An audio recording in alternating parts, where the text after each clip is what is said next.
ഇതുവരെ കേട്ടുകേൾവി പോലുമില്ലാത്തൊരു സംഭവത്തിനാണ് കുടിയാൻമല സാക്ഷ്യം വഹിച്ചിരിക്കുന്നത്. ഒരു പെൺകുട്ടി ආයිබෝන් හැමෝටම මේ අරගෙන ආවේ 2026 වසරේ මලයාලම් සිනමාවෙන් නිකුත් වුණු සමාජයේ කතාබහට ලක්වුණු මාතෘකාවක් වෙනස්ම පැත්තකින් කියන්න උත්සාහ කරපු චිත්‍රපටයක් ගැන විස්තර.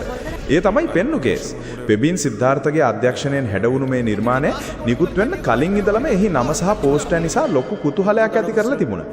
ඉතින් ඇත්තටම මේ පෙන්නු කේස් එක මොකක්ද කියලා අද අපි විස්තරාත්මකව බලමු.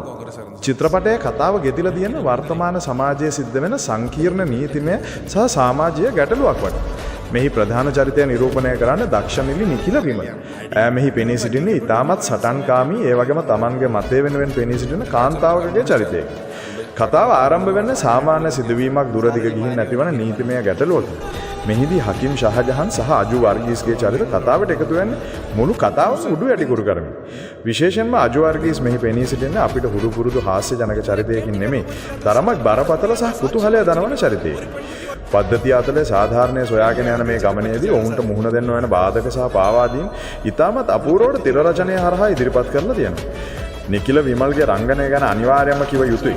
ඈ මේ චරිතයට උපරිම සාධාරණයක් ඉටු කරලා තියෙනවා. ඒ වගේම හකිම් ෂහජහන්ගේ රංගන පරාසය මේ චිත්‍රපටයෙන් තවත් ඔප්නෑම් වෙනවා. පෙබින් සිද්ධාර්ථ අධ්‍යක්ෂවරයෙක් විදියට ඉතාමත් සූක්ෂමව කැමරාව හසුරුවමින් ප්‍රේක්ෂකයාගේ අවධානය මොහොතකටවත් ගිලී යන්න දෙන්නේ නැහැ.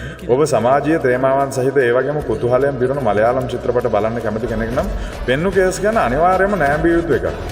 මේක නිකම්ම චිත්‍රපටයක් නෙමෙයි, අපේ සමාජය ගැන අපිටම ආපහු හිතන්න පොළඹවන නිර්මාණයක්. ඉතින් ඔයාලා මේ චිත්‍රපටය බලුවද? නිකිල විමල්ගේ රංගනය ගැන ඔයාලා හිතන්නේ මොකද්ද? පල්ලෙකින් කමෙන්ට් කරන්න. මේ වගේ අලුත්ම සිනමා විශාල දෙකටම බලන්න අපිව සබ්ස්ක්‍රයිබ් කරන්න අමතක කරන්න එපා. නැවත හමුවෙමු. සුබ දවසක්. കേരളത്തിൽ അങ്ങോളം ഇങ്ങോളം ഉള്ള മൊത്തം റൂറൽ ഏരിയ എന്റെ ഭാഗ്യട്ടാ